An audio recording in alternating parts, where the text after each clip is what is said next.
And often you find yourself lacking because it's a fucking ideal. Yep.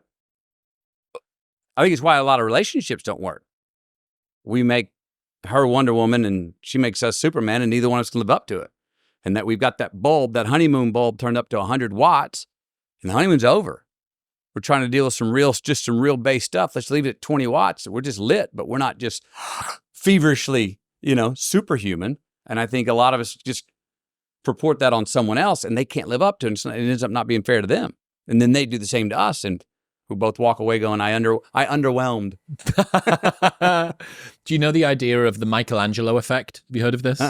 Awesome. So the Michelangelo effect describes a situation in a relationship, friendship, or intimate partnership where each partner sees the best in the other and tries to help bring that out.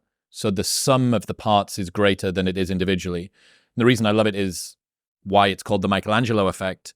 So the block of marble that David was carved from had been attempted by a number of other sculptors previously. Huge, monstrous thing. If you've ever seen David in person, it's ginormous. People can't, and when you're looking up as well with that angle on the plinth, it's even bigger.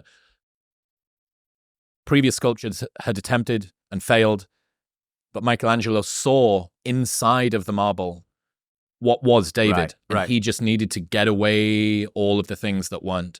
I love that idea. Yeah. I think in life you want to be finding people that believe in you more than you believe in you, that hold you to higher standards. I think that's the definition of a good friend. I think that's the definition of a good partner. A good definition of a good husband, wife. That they remind us of the best of ourselves. They shine that light and remind us, because we do. I know I do. It gets, I put the blinds on it and I don't see it a lot of times, and I'll be reminded. This has always been a thing for me. And I don't know how this correlates, but I've never been as good in my dreams as I am in real life.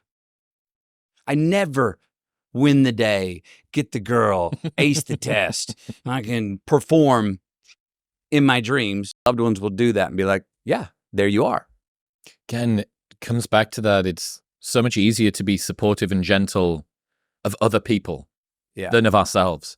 You will happily bestow this sort of gentle, reassuring pat on the shoulder when somebody succeeds or falls short when they tried their best. Right. Yet, given the fact that you tried your best, you give yourself a kick in the dick on the way out of the door and a harsh word to follow you.